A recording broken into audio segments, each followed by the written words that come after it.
వచ్చి రేలంగి గారి గురించి 2 నిమిషాలు మాట్లాడవలసిందిగా, అలాగే మా గౌడ సెటిల్మెంట్ సంక్షేమ సంఘం తరఫున మీరందరూ కూడా మా యొక్క ఫెలిసిటేషన్ కూడా ఇక్కడి నుంచే మాట్లాడతారు. ఫెలిసిటేషన్ మాత్రం కిందకు వచ్చిన తర్వాత చేయడం జరుగుతుంది సార్. నుంచి సత్కరించుకుని పంపించాల్సినటువంటి బాధ్యత మాకు సహకరించవలసిందిగా కోరుతూ, ముందుగా మంత్రివర్యులు ముందుగా సభాధ్యక్షులుగా ఈ రోజు రావాల్సినటువంటి శ్రీ ఆలయ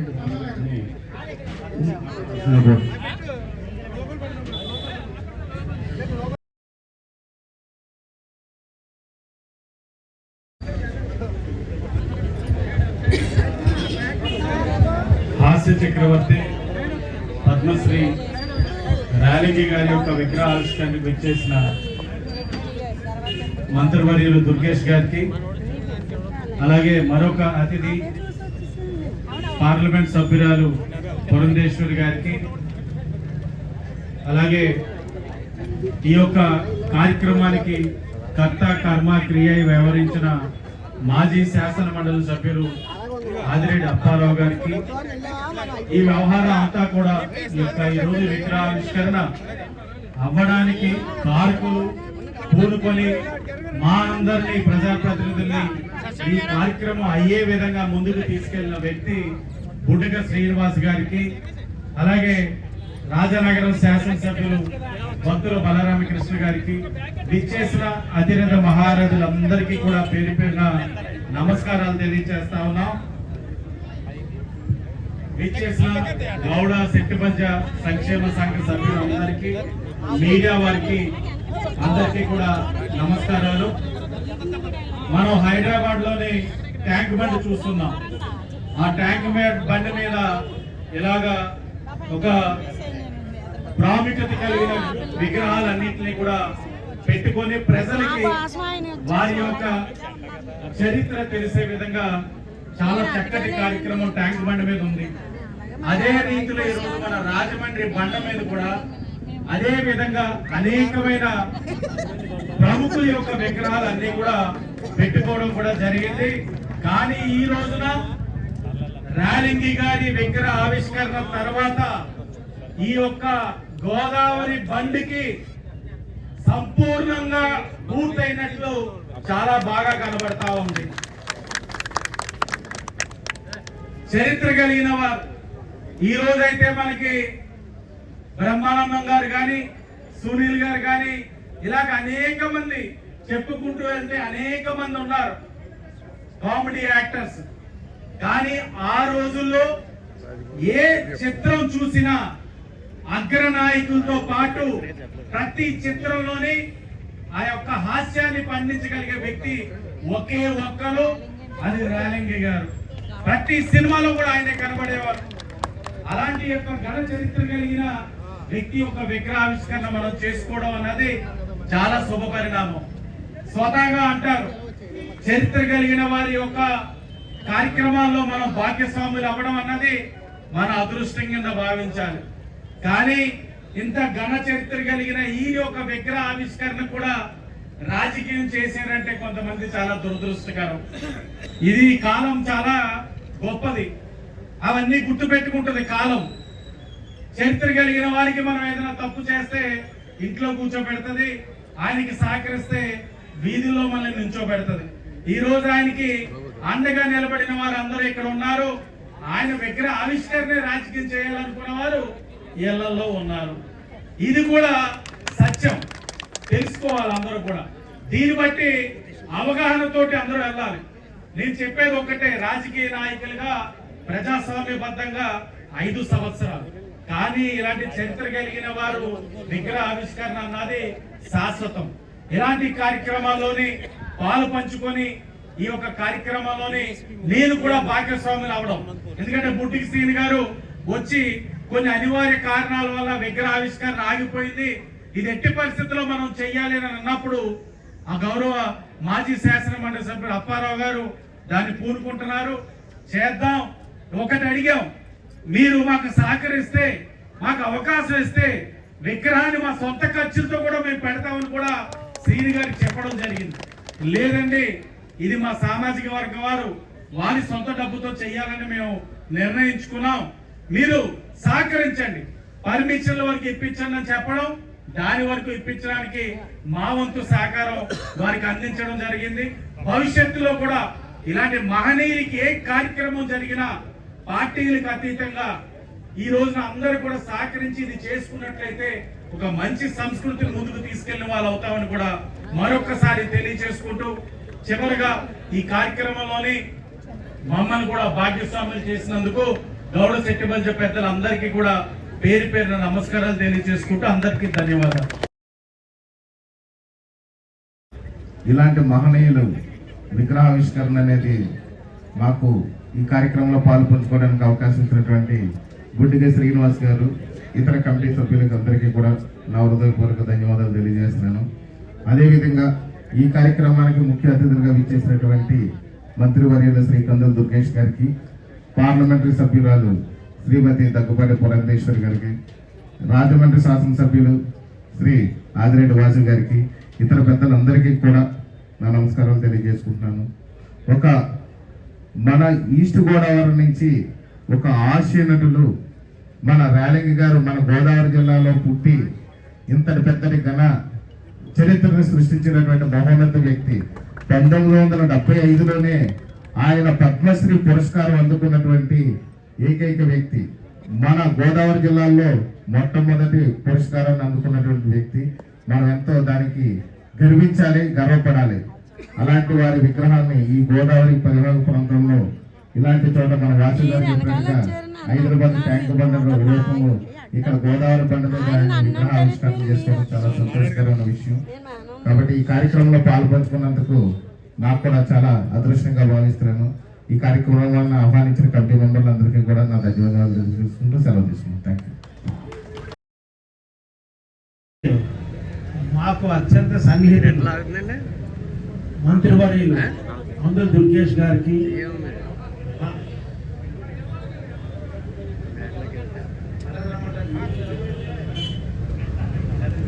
అలాగే మాకు అత్యంత సన్నిహితురాలు, ఆప్యాయతకు మరో పేరు, మా ఇక్కడ పెద్దమ్మని పిలిస్తే మాకు పెద్దమ్మే, అలాంటి పురంధరేశ్వరి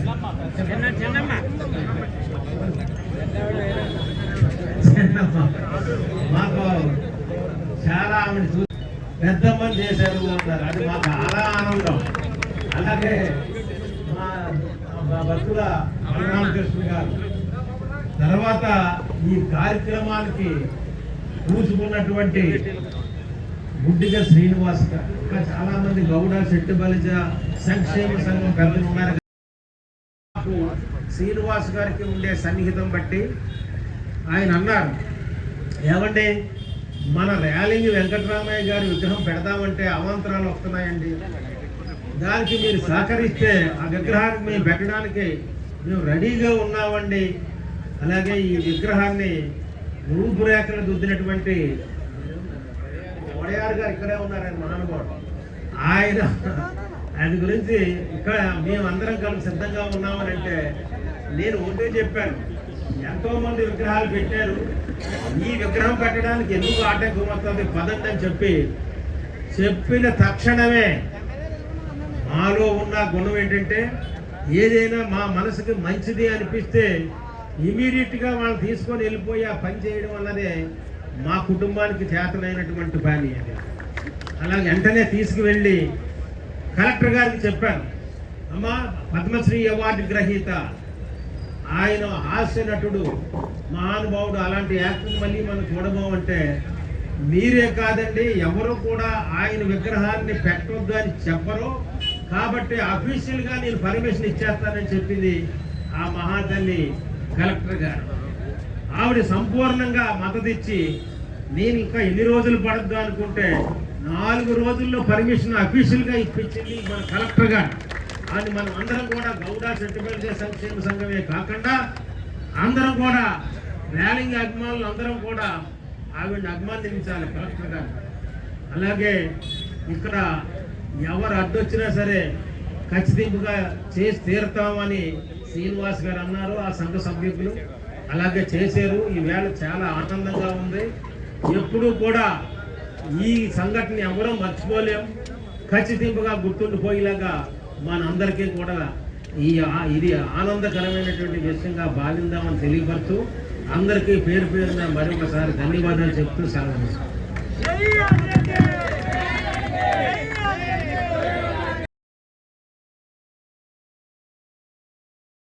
క్షణం కూడా, ఎందుకంటే పూజ్యులు పెద్దలు రేలంగి గారి కుటుంబంతో మా కుటుంబానికి ఉన్నటువంటి అవినాభావ సంబంధం. మా తండ్రి గారిని వారి బావగారు అని పిలిచేవారు. అటువంటి సంబంధం మా రెండు కుటుంబాల మధ్యన ఉండేది. అది మాత్రమే కాకుండా వారు హాస్య బ్రహ్మ, హాస్యంగా చెప్పేవారు మా నాన్నగారితో. మా అన్న నందమూరి హరికృష్ణ గారి అంటే రేలంగి గారికి ప్రత్యేకమైనటువంటి ప్రేమ ఉండేది. కనుక వారు హాస్యంగా చెప్పేవారు మా నాన్నగారితో, నాకు ఆడపిల్లలు లేరు, ఒక చక్కటి అమ్మాయిని నేను దత్తత తీసుకుంటాను, పాలు పెరుగు మీగడతోటి అమ్మాయిని పెంచుతాను, కానీ మీరు ఇవ్వాల్సినటువంటి వాగ్దానం ఆ అమ్మాయిని మీ హరికృష్ణ గారికి ఇచ్చి పెళ్లి చేయండి అని చెప్పి వారు అనేక సందర్భాల్లో మా నాన్నగారితో హాస్యం ఆడేవారు. అటువంటి రేలంగి గారి విగ్రహావిష్కరణ మహనీయుల యొక్క ఎదుగుదలని ఎవరు ఆపలేరో, అదేవిధంగా వారి విగ్రహ ప్రతిష్టాపనకి ఎన్ని అవరోధాలు కలిగించినా కూడా ఇక్కడ ఉన్నటువంటి వారి సన్నిహితులు, వారి శ్రేయోభిలాషులు ఎవరైతే ఉన్నారో వారి సంకల్పం చాలా బలీయమైనటువంటి సందర్భంలోనే ఇవాళ ఈ కార్యక్రమాన్ని మనం చేసుకోగలుగుతున్నాం అని చెప్పి నేను గట్టిగా విశ్వసిస్తున్నటువంటి విషయం. సాధారణంగా ఎవరైనా సరే సినిమాలో యాక్టింగ్ చేసేటువంటి వారు ఉన్నారంటే రెండు భావాల్ని స్క్రీన్ మీద వ్యక్తపరచడం చాలా చాలా కష్టం. ఒకటి హాస్యాన్ని పండించడం, రెండు కెమెరా ముందు ఏడవడం. ఈ రెండు అద్భుతంగా చేయగలిగినటువంటి వారు అద్భుతమైనటువంటి నటులు అని చెప్పి చాలా మంది విశ్వసిస్తున్నటువంటి విషయం. రేలంగి గారు హాస్యాన్ని నిజంగా పండించారు కనుకనే వారు హాస్య బ్రహ్మ. హాస్యాన్ని పండించడం అంటే ఏదో కెమెరా ముందుకు వచ్చి నాలుగు మాటలు ఏదో డైలాగ్ రైటర్ ఇచ్చారు కాబట్టి మాట్లాడేసి, డైరెక్టర్ గారు ఇటు చూడండి అటు చూడండి అని చెప్పి అన్నారు కాబట్టి అట్లా చూసేసి నటించినంత మాత్రాన మనం హాస్యాన్ని పండించలేదు. ఆ క్యారెక్టర్ ఏదైతే ఉందో ఆ క్యారెక్టర్ని మనం జీవించాలి. ఆ క్యారెక్టర్ చూపించవలసినటువంటి భావాన్ని మనం అనుభవించాలి. అప్పుడే నిజంగా ఆ భావాన్ని మనం పండించిన వారు అవుతామని చెప్పి ప్రతి ఒక్కరూ విశ్వసించేటువంటి విషయం. అటువంటిది రేలంగి వెంకటరామయ్య గారికి ఉన్నటువంటి ఆ టైం సెన్స్ అంటారు. అంటే ఎక్కడ నొక్కి పలకాలి, ఎక్కడ నవ్వాలి, ఎక్కడ ఎటువైపు చూడాలి అనేటువంటి అంశాల మీద సంపూర్ణమైనటువంటి పట్టు ఉన్నటువంటి వ్యక్తిగా. ఎందుకంటే వారి జీవన ప్రస్థానం సినిమా రంగంలో కేవలం ఒక యాక్టర్గా ప్రారంభం కాలేదు. వారు నాటకాల్లో నటించిన తర్వాత, సాధారణంగా నాటకాల్లో నటించిన వారికి ఈ ఇమోషన్స్ పండించడం అద్భుతంగా వారు చేయగలరు. మా తండ్రి గారు నందమూరి తారక రామారావు గారు కూడా నాటకాల నుండి సినిమాల్లోకి వచ్చినటువంటి వ్యక్తి. అదేవిధంగా రేలంగి గారు కూడా నాటకాల్లో ముందు నటించి ఆ తర్వాత ప్రొడక్షన్ మేనేజర్గా, అంటే అతి చిన్న స్థాయి నుండి నెమ్మదిగా అంచెలంచెలుగా వారు ఎదుగుతూ హాస్య బ్రహ్మ కాగలిగారు. కనుకనే ప్రతి అంశం మీద పట్టు ఉన్నటువంటి వ్యక్తిగా వారు నిజంగా హాస్యాన్ని పండించారు అని చెప్పడం అతిశయోక్తి కాదు అని చెప్పి నేను తెలియజేస్తున్నాను. ప్రత్యేకించి మిస్సమ్మలోని ఆ సన్నివేశం, మేరీ ప్లీజ్ మేరీ ప్లీజ్ అంటూ రామారావు గారు సావిత్రి గారు వెనకబడితే ధర్మం ప్లీజ్ ధర్మం ప్లీజ్ అంటూ రేలంగి గారు రామారావు గారు వెనకబడటం, ఆ సన్నివేశాన్ని ఎవరూ కూడా మర్చిపోలేరు. కనుక అటువంటి హాస్య బ్రహ్మ. సాధారణంగా ఒక హాస్య నటుడికి పద్మశ్రీ రావడం అనేది చాలా చాలా అరుదు. అటువంటిది మొట్టమొదటి పద్మశ్రీ అందుకున్న హాస్య నటులుగా రేలంగి గారు చరిత్ర పుటల్లో ఉన్నారు అని చెప్పి మనం అందరం కూడా ఇక్కడ గమనించాలి. అది మాత్రమే కాకుండా హీరో ఎవరైనా సరే సినిమాలో చివరికి వారు చక్కగా నటిస్తూ వస్తున్నటువంటి సందర్భంలో చివరికి వచ్చేటప్పటికి హీరోకి సమాంతరమైనటువంటి రోల్ ఒక హాస్య నటులకి ఇచ్చారు అంటే అది కేవలం రేలంగి వెంకటరామయ్య గారికే ఇచ్చారు అని చెప్పి మనం ఇక్కడ గమనించాలి. కనుక అటువంటి మహానుభావుడు, అటువంటి మహనీయుడితోటి రాజకీయాలు చేయటం అనేది ఇది చాలా బాధాకరమైనటువంటి విషయం. ఏదేమైనప్పటికీ ఇందాక చెప్పినట్టుగా మహనీయుల్ని ఎవరు ఆపలేరు అని ఏదైతే నేను అన్నానో అది నిజం చేస్తూ ఇవాళ వారి విగ్రహాన్ని ఇక్కడ మనం ప్రతిష్ఠించుకుని దాన్ని ఆవిష్కరించేటువంటి భాగ్యాన్ని, ఎందుకంటే ఇందాక చెప్పారు వారితో మాకున్నటువంటి అవినాభావ సంబంధం కనుక ఆ నేపథ్యంలో ఆ భాగ్యాన్ని నాకు కలిగించిన ప్రతి ఒక్కరికి, మరి పెద్దల అప్పారావు గారు కావచ్చు, అదేవిధంగా గుడుగు శ్రీనివాసరావు గారు కావచ్చు, గౌడ శెట్టి బలిజ సంక్షేమ సంఘం వారు కావచ్చు, ఇక్కడ ఉన్నటువంటి పెద్దలందరికీ పేరు పేరున నా ధన్యవాదాలు తెలియజేసుకుంటూ సెలవు తీసుకుంటున్నాను. గుంటికి శ్రీనివాస్ గారు, రెడ్డి రాజు గారు, ఇంకా వేదిక మీద ఉన్నటువంటి పెద్దలందరికీ కూడా నమస్కారం తెలియజేస్తూ, తెలుగు చలనచిత్ర సీమలో మాత్రమే కాకుండా భారతీయ చలనచిత్ర సీమలోనే ఒక హాస్య నటునికి పద్మశ్రీ రావటం అనేటువంటిది రేలంగి గారితోనే మొదలైందనేటువంటి విషయాన్ని మీ అందరికీ నేను ఈ సందర్భంగా మనవి చేస్తున్నాను. నాకు లభించినటువంటి ప్రత్యేకమైన అదృష్టం ఏంటంటే, నేను సినిమాటోగ్రఫీ మంత్రిగా ఉన్న సందర్భంలో అదే సినిమా రంగానికి చెందినటువంటి సుప్రసిద్ధ నటులు శ్రీ రేలంగి గారి విగ్రహావిష్కరణ కార్యక్రమంలో నేను పాలు పంచుకోవడం అనేది నాకు లభించినటువంటి పూర్వజన్మ సుకృతం అనేటువంటి మాటను కూడా ఈ సందర్భంగా మనవి చేస్తున్నాను. రేలంగి గారు అద్భుతమైనటువంటి నటుడు అనటంలో ఎటువంటి అనుమానం లేదు. హాస్య నటుడు అనేటువంటి పదంతో ఆయన్ని అంతవరకే పరిమితం చేయడం కూడా నాకు ఇష్టం లేదు. నవరసాల్ని పలికించగలిగేటువంటి అద్భుతమైనటువంటి నటులు శ్రీ రేలంగి గారు అనేటువంటి మాటలు ఈ సందర్భంగా మనం చేయాలి. ఆయన చూపించినటువంటి హావభావాలు, రేలంగి గారికి ముందు కానీ ఆ తర్వాత కానీ అనేక మంది నటులు వచ్చారు హాస్య నటులుగా. రేలంగి గారు పలికించినటువంటి భావాలు, హావభావాలు, ఆయన యొక్క డిక్షన్, ఉచ్చారణ, అది మరే ఇతర నటునికి లభించలేదనేటువంటి మాటను కూడా ఈ సందర్భంగా మనం చేయాలి.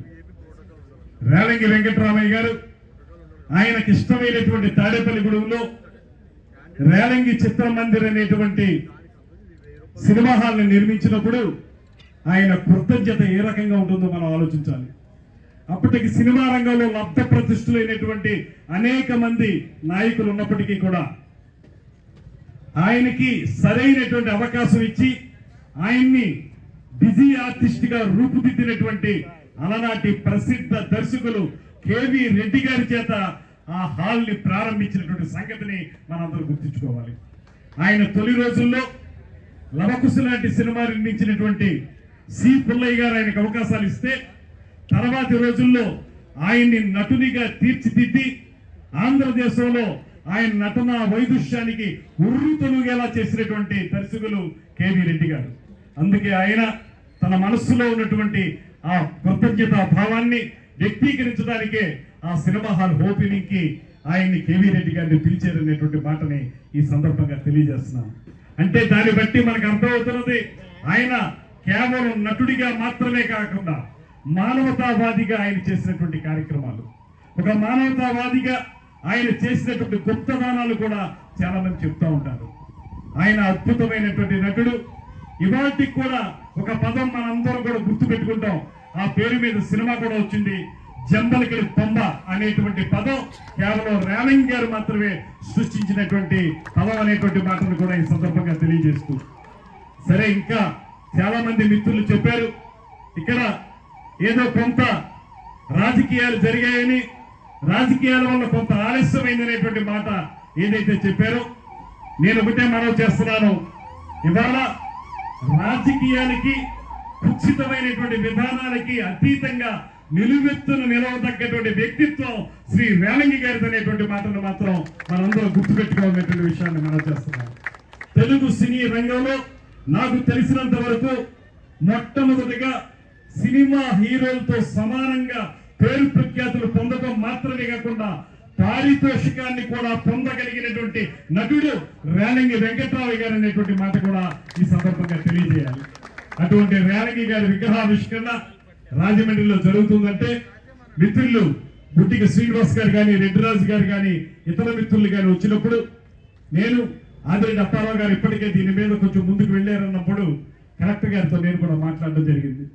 ఒక మాట అయితే స్పష్టంగా చెప్పాలి, కలెక్టర్ గారు కూడా ఎంత బాగా స్పందించారంటే ఆయన పద్మశ్రీ అండి, ఆయన విగ్రహాన్ని పెట్టుకోవడం అనేది మనందరికీ లభించిన అదృష్టం అండి అనేటువంటి మాట వారు కూడా తెలియజేయడం జరిగింది.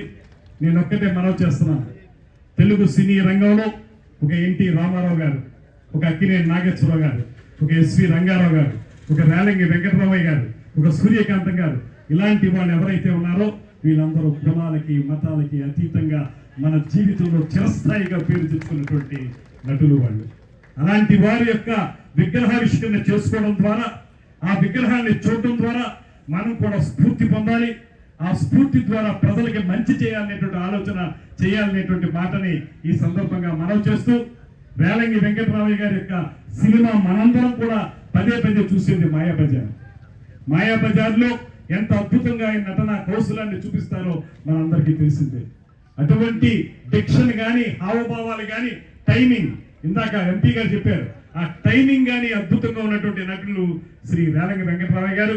ఆయనకి ఈ విగ్రహావిష్కరణలో పాల్గొనడం ద్వారా మేము కూడా భక్త్యంజలిని ఘటించేటువంటి అవకాశాన్ని ఇచ్చినటువంటి సెట్టుబెలిజ గౌరవ సంఘం వారందరికీ కూడా నమస్సుమాంజలి తెలియజేసుకుంటూ, ఈ విగ్రహం మనందరికీ కూడా స్ఫూర్తినివ్వాలనేటువంటి మాటని మరొకసారి తెలియజేసుకుంటూ సెలవు తీసుకుంటున్నాను. నమస్కారం.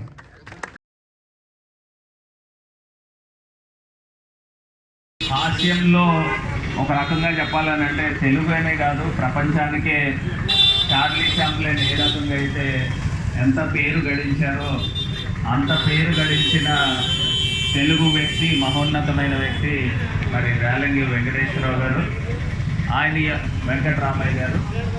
ఆయన యొక్క విగ్రహాన్ని పవిత్రమైన గోదావరి నదీ తీరాన మరి స్థాపించడము, ఆవిష్కరింపజేసుకోవడం నిజంగా చాలా ఆనందంగా ఉంది.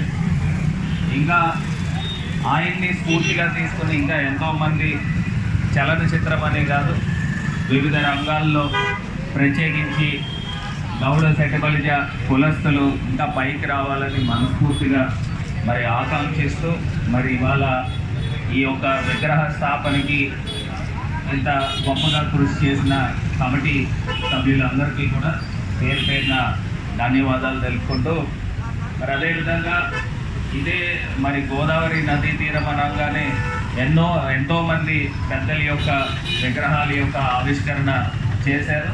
మరి రేలంగి వెంకటరామయ్య గారిది ప్రత్యేకతని ఈ సందర్భంగా తెలియపరుస్తాం. Thank you sir.